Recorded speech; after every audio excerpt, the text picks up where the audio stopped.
it's a matter of restoring that way of life as well, that attitude toward ourselves, that we are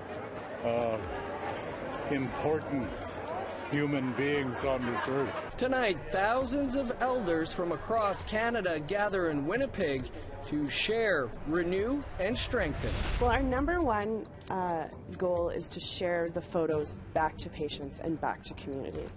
A project to use old photos to identify Indigenous children who were sent to tuberculosis sanatoriums.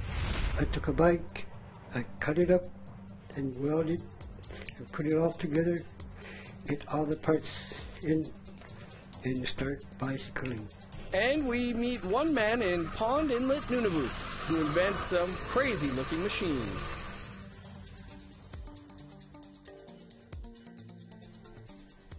Good evening. Welcome to APTN National News. I'm Dennis Ward. A day after winning the Manitoba provincial election, the Progressive Conservative government was in court with the Manitoba Métis Federation.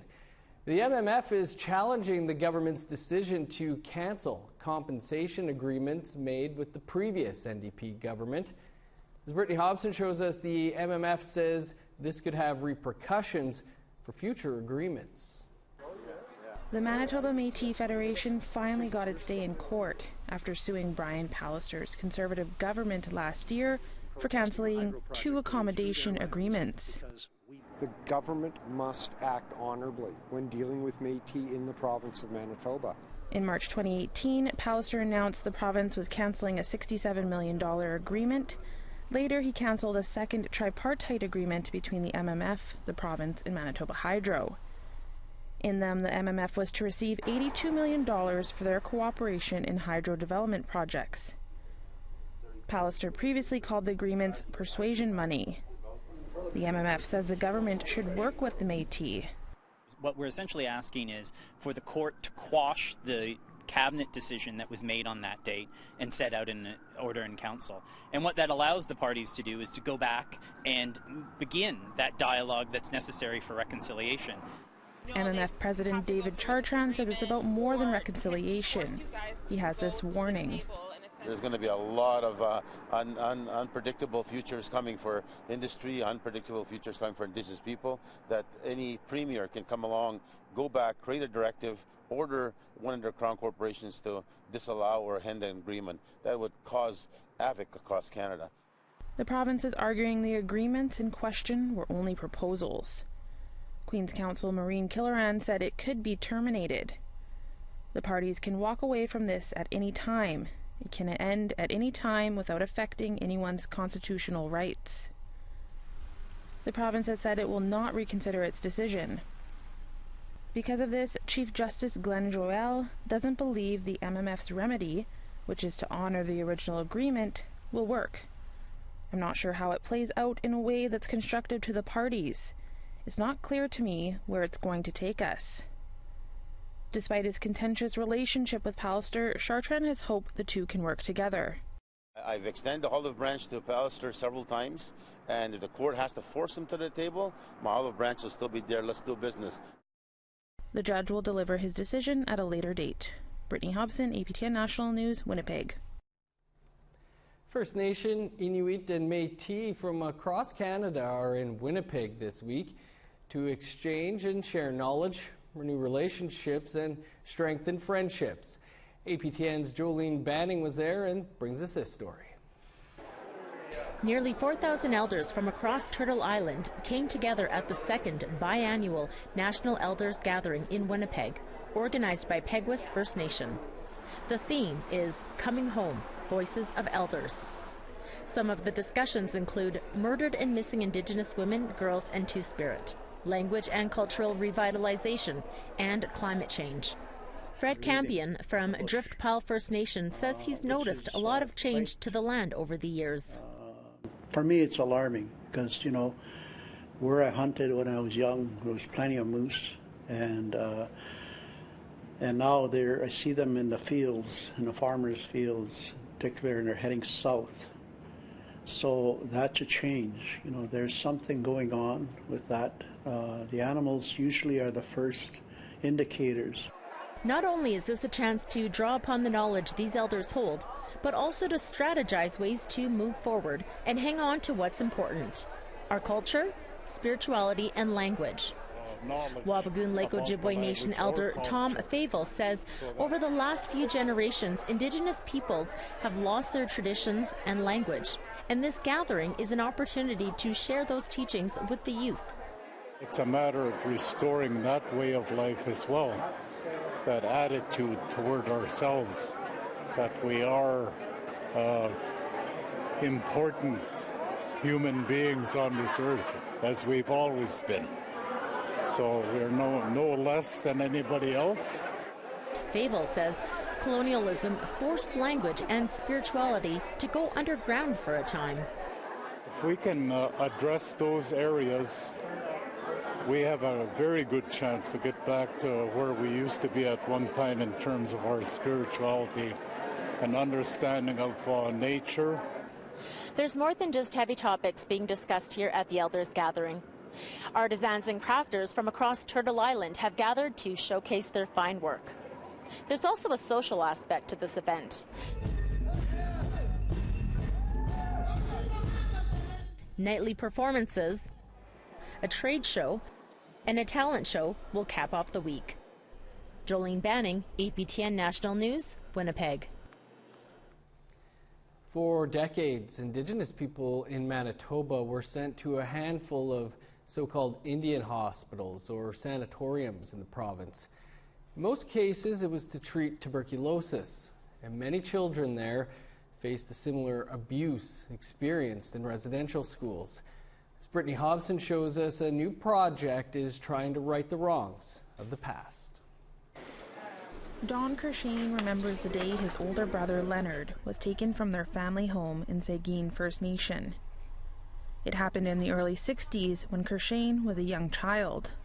One day you're living together and then the next day he's gone and we don't know where he's gone, and we're told it's about tuberculosis and stuff like that. Kershane says Leonard was in his early teens when he was sent to a sanatorium in Manitoba. It would be years before Leonard returned home. It's empty. It's a lost feeling. Like, where are they gone? You don't see them anymore. It's like, it's a total loss. Now, Kershane is taking a trip back in time with a new initiative. The Manitoba Indigenous Tuberculosis Photo Project launched this week. It's a collaboration between the University of Winnipeg and the Manitoba Lung Association, formerly known as the Sanatorium Board of Manitoba. Well, our number one goal is to share the photos back to patients and back to communities. A lot of academic research projects aren't necessarily designed to put the needs of community first, and our goal is to respond to community requests and to give those photos back. Erin Millions is one of the leads on this project. She says the team is tasked with identifying patients and doctors from a series of approximately 150 photos donated by the Manitoba Lung Association. For decades, Indigenous children living with TB were sent to sanatoriums. In many cases, they experienced abuse and experimentation. A class action lawsuit was launched against the federal government in 2018. And it's heartbreaking. These are kids who were sent away for medical treatment. We know that in the hospitals and the sanatoriums, as in residential schools, it was underfunded, it was underpaid. Patients received subpar treatment. There was abuse. The project was originally supposed to be a social media campaign, but Million says this changed with direction from the university's Indigenous Advisory Council. Indigenous ex-patients, their families, descendants, communities are really sort of clamoring for this sort of engagement with them about these histories of Indigenous health history.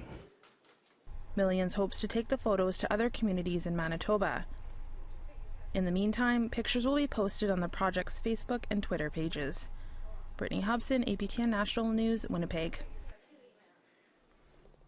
And we'd like to hear what you have to say about this or any other story. Here's how to continue the conversation. Send your emails to news@aptn.ca. Find us online at aptnnews.ca and on youtube.com/aptnnews. You can also follow APTN News on Facebook, Twitter and Instagram for the latest Indigenous news.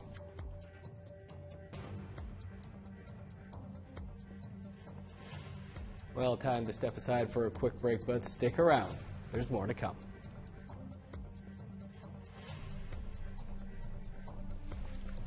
Here's a look at Friday's weather forecast starting on the East Coast. 17 under sunny skies for Fredericton, 18 in rain in Halifax, 13 with the sun out for Nain and Cartwright, 14 for Happy Valley Goose Bay. Plenty of sun across Quebec, 18 in Quebec City, 17 for Chibougamau. Rain and 22 for Toronto, sunny and 22 in Ottawa.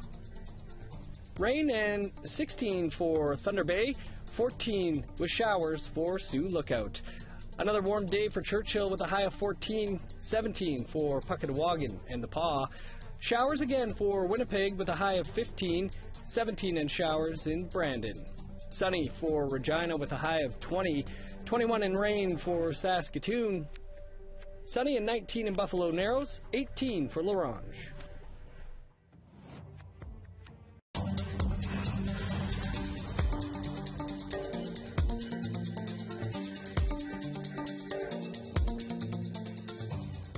Welcome back.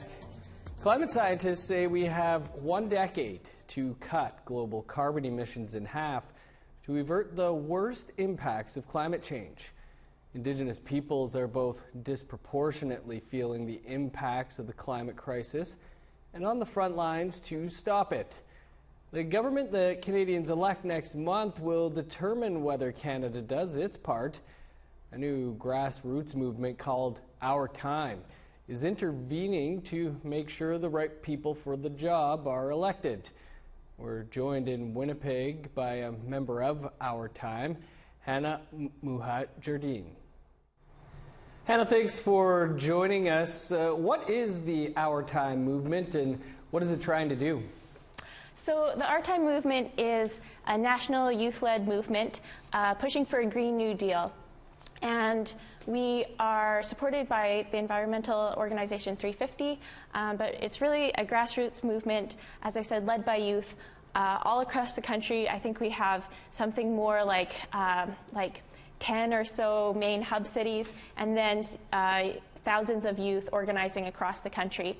And as I said, we're pushing for a Green New Deal this election. So with the release of the IPCC report last October, which said that we have 12 years, now 11, to take drastic action on climate change in order to avoid catastrophic warming of 1.5 degrees. The movement of the Green New Deal really started. It started in the U.S. and it spread to Canada around, I'd say, like February or so. We started organizing, and with the federal election coming up, we realized that this is really one of our last best chance to actually do something about climate change and to put in place leaders who take climate action seriously, who understand what we need to do. And so we started organizing around doing that in the form of a Green New Deal. Does the movement or the Green New Deal it's seeking have a position on Indigenous rights and sovereignty? Yes. So as I mentioned, the Green New Deal started off in the U.S., but then was adapted in the Our Time movement as a Green New Deal for Canada. And so one of the, I think, really foundational things that was added as we adapted and we thought about what does a Green New Deal look like in Canada, was thinking about Indigenous rights and sovereignty. So the 4 pillars of the Green New Deal that I guess represents our vision here with Our Time are first taking climate action seriously. Acting with the urgency that science demands. Second, creating millions of jobs, of good low-carbon jobs, and a just transition. Third, making sure that this transition lifts up all communities, that no one is left behind, that everyone has a seat at the table, and that equity, equality, justice, dignity is really at the center. And then fourth, and again, not to say that it's the least important, I think they're all equal, but then fourth, we added this pillar of Indigenous rights and respecting Indigenous sovereignty, thinking about reconciliation, whatever that looks like, thinking about, I think, implementing UNDRIP is one of the really important policy choices that looks like. So yeah, so Indigenous rights and sovereignty is one of the 4 key pillars of the Green New Deal as Our Time sees it. Our Time has endorsed the 13 federal candidates so far. How are they chosen, and can you tell us about a few of them? So it was really important to us that this endorsement process was really kind of coming from the grassroots and was coming from Our Time organizers. So everyone who was nominated by an Our Time hub, and they were nominated after someone from Our Time had actually met with them, had sat down and had a conversation about their history of organizing in the community, about their connections to community, about their understanding of climate action, of social justice, and what does that look like. So that was the process that we took, and I personally took part in a meeting with Leah Gazan, and who's the NDP candidate here in Winnipeg Centre, and it was really inspiring to sit down face to face. We really appreciated that she took the time to meet with us, and we talked about her history of organizing in the community, her work again on Indigenous rights through UNDRIP, which she traveled across the country on her own initiative, on her own dime, pushing for UNDRIP to be implemented. So we were really impressed with her understanding of those issues, and also with her understanding of how that fits into climate action and a transition off of fossil fuels. What about the parties? Have they committed so far to anything that you believe is enough? I mean, the short answer is no. We're definitely seeing, I think, we're seeing the language of the Green New Deal kind of be picked up. I think both the NDP and the Greens have talked about it. Jagmeet Singh has kind of used the language of the Green New Deal to talk about his party's platform on climate, but I think that we still have a long ways to go in terms of taking the drastic action that we need to see, and in terms of seeing all pieces of the Green New Deal fit in. So it's not just about it's about having a just transition, but it's not just about transitioning to everyone having an electric car, but we still have these systems of inequality in place. It's not a Green New Deal if there's not all the pieces to it, if there's not the Indigenous rights portion of it. So I think that while we're getting there, I would really like to see more of the parties, ideally all of the parties, step up and really prove to us that they understand how these issues are all connected, and that in order to get to the place that we need to be, in order to have a future for ourselves, we need everyone with us, we need everyone at the table, and we need everyone's voices and rights to be respected. Hannah, we'll have to leave it there, but appreciate you taking some time for us here today. Thanks very much. So what are your thoughts on the Green New Deal? Here's how to weigh in on the conversation. Send your emails to news@aptn.ca. Find us online at aptnnews.ca and on youtube.com/aptnnews.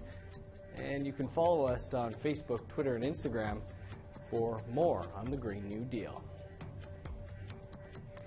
Well, time for another quick break, but you're going to want to stick around as we meet a Pond Inlet man with big ideas and unique creations. That's coming up.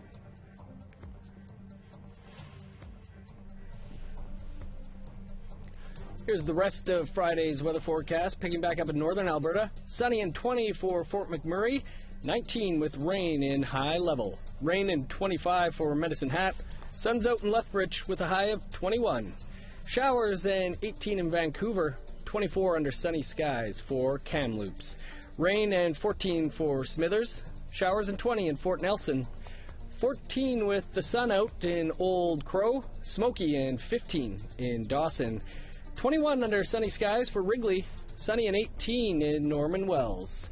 6 with showers for Sax Harbor. 10 for Fort McPherson. 17 is the high for Baker Lake. 15 in Whale Cove. -1 in Resolute. +5 for Joe Haven.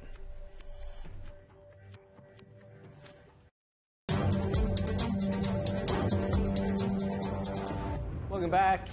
When you live in a small Nunavut community, you have to learn to make your own fun. In one of those small communities, our Ken Driscoll met a man who takes that to heart. Meet Luke Peterlucy. This is Pond Inlet Nunavut on the northern tip of Baffin Island, home to around 1,700 people, and one wild-looking bicycle. This one-of-a-kind motor bicycle came straight from the mind of this man, Luke Peterlucy. The lifelong Pond Inlet resident had an idea and made it real. I was thinking to make a bicycle, and I want to make it differently. So, because the bikes are all the same, I want to make a different one. So I took a bike, I cut it up and welded and put it all together, get all the parts in, and start bicycling. Every fly-in community in the country likely has someone like Luke. If you need a part welded or something fixed, he's the guy to see. What makes him different is his creativity. Check out this snowmobile. The Bravo snowmobile is beloved in Nunavut. It's easy to maintain and repair. It's reliable. Luke thought his needed a little more power. Yes, the Bravo we had, the engine broke down, so I took the motor out and put a bigger engine with a 340 Yamaha. I put it in there. I had to put mounts to it, then straighten the belt, then start it up. Inuit have been engineers since time immemorial. You'd be hard-pressed to improve on the design of a kayak today. That's where Luke got his start, working on kayaks with his dad, who built this kayak frame. Yes, I have built kayaks twice on my own with my father. I saw his work making kayak. I just look at it and I built my own with kayak. That's Luke's son driving the motor bicycle. His kids are more than welcome when he's making things. It makes me proud. I learned it from my father. He passed me on. I passed to my kids. If you're lucky enough to visit Pond Inlet, you may get to see this one-of-a-kind Luke Peterlucy motor bicycle. But keep an eye out. He says his next project is a go-kart, and it's bound to be an eye-catching original. Kent Driscoll, APTN National News, Pond Inlet, Nunavut. Don't stop dreaming and creating, Luke. That's your APTN National News for this Thursday. For much more, visit our website, aptnnews.ca, and download the APTN News app to stay up to date with the latest Indigenous news. I'm Dennis Ward. Thanks for tuning in. We'll see you back here tomorrow.